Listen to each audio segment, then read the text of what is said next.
Do you want to know the number one thing most teams complain about? It's lack of resources. I have the opportunity to work with many leaders in just about every industry, and there are, yes, many challenges they face. However, of all those I've ever worked with, the number one thing most teams complain about is a lack of resources. I want to unpack this with you and offer you some advice when you hear your team complaining about a lack of resources. But before I do that, I want to invite you to register for my Self 2.0 Leadership Development Program. If you're interested in learning more about this program, follow the link in the description. But right now, okay, in today's session, I just want to help you address the number one thing that all teams bitch about, and that is a lack of resources. And I also want to teach you how to respond to this complaint when it emerges, because it will. First, let's talk about where this lack of resources challenges stem from. Leaders often have to ask their team to do more within the current headcount, or in some cases less headcount.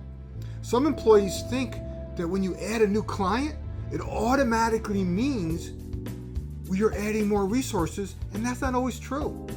And in fact, when you don't add resources, they sometimes get mad, right? I had one CEO call me up one time. This is great, right? Called me up and he says, "Hey, Riv, we just won a new client." And I was like, "Oh man, dude, that's awesome." I was like so happy for you. He goes, "I knew that. That's why I called you. I knew you'd be excited for us.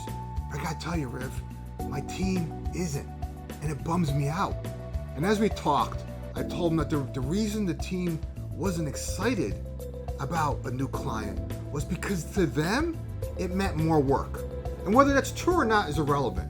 But that's what they're thinking about when you as a leader are running around ringing the bell to celebrate the addition of a new client. They're thinking about what it means to them. Some companies also have had to reduce budgets, right? Based upon how their business is responding to the current economic climate. And whenever this happens, it immediately activates the "we don't have enough resources" talk track, right? I want you to pay attention to this, especially as we approach the end of the year, right?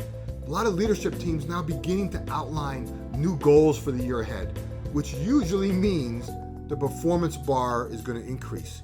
And when the rumor mill catches hold of the goals that are being socialized, everyone starts chanting, "Well, we don't have enough resources to do what they're asking," right? I mean, we've all heard this, right? And then yes, this is going to vary from company to company, but I've yet to meet any company where someone isn't bitching about a lack of resources at some level, okay?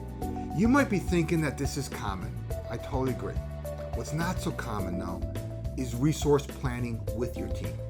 The most effective leaders I know make resource planning a consistent part of their team meetings, and also they include that as part of their one-on-one conversation with their direct reports.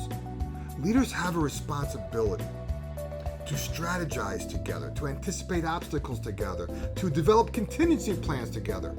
So ask you, like in your next one-on-one session, I encourage you to ask, what resources and or support do you need? This at least gets the conversation started and gets their fingerprints on the whole resource planning part of the business.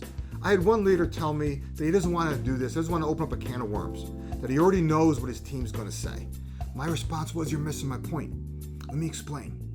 Leaders are often in a position of leadership because they have learned to master the art of what I call the workaround. They know how to creatively leverage resources they have, right? It's your job as a leader to help your team gain these skills as well. That's why you engage in the conversation, simply to debunk the myth that we don't have enough resources and to teach your team how to leverage the resources they already have. While we don't have enough resources is the number one complaint amongst most teams, I will also go so far to say the number one skill they lack is the art of the creative workaround. I say this again, you're in a leadership position because this is one of your superpowers. You need to teach your team this skill. Teach your team how to inventory the resource needs to creatively overcome perceived constraints. You need to also teach them, right, how to leverage resources both inside and outside your company, and or to begin to implement new processes to streamline efforts. Lastly, you need to teach them how to leverage technology to increase efficiency. this all takes time. This doesn't happen overnight. So I encourage you to honor the little steps, coach others through milestones, reward improvement. Leaders who grow their team grow their business, right? The leadership challenge is not a lack of resources. Instead, it's teaching your team how to use the resources they already have. Teaching your team to overcome this lack of resources is only one challenge. You as the leader need to continually influence, communicate, and coach your team. So why? So they can be more productive. I want to teach you how to do that. And I also want to teach you how to effectively delegate to others so you can confidently let go, which will allow you to free up more time for who? Yourself. If you want to learn how to do that, sign up for my Self 2.0 Leadership Development Program. This is an accelerated 90-day training program that will help you build the confidence and the courage to lead others and accelerate results. Enrollment for our next session is now open. We're limiting the size of this group so we can work intimately with those in the group. If you're interested, I encourage you to get your application in soon before it fills up. The details are below. Okay, if you like this video, if you got something out of it, right? If you got a nugget, do me a favor, right? And give it a thumbs up. Comment below, share some of your golden nuggets that you captured, and of course subscribe, as each week I'm sharing content to help you embrace change, focus your efforts, and accelerate results. We'll talk to you soon.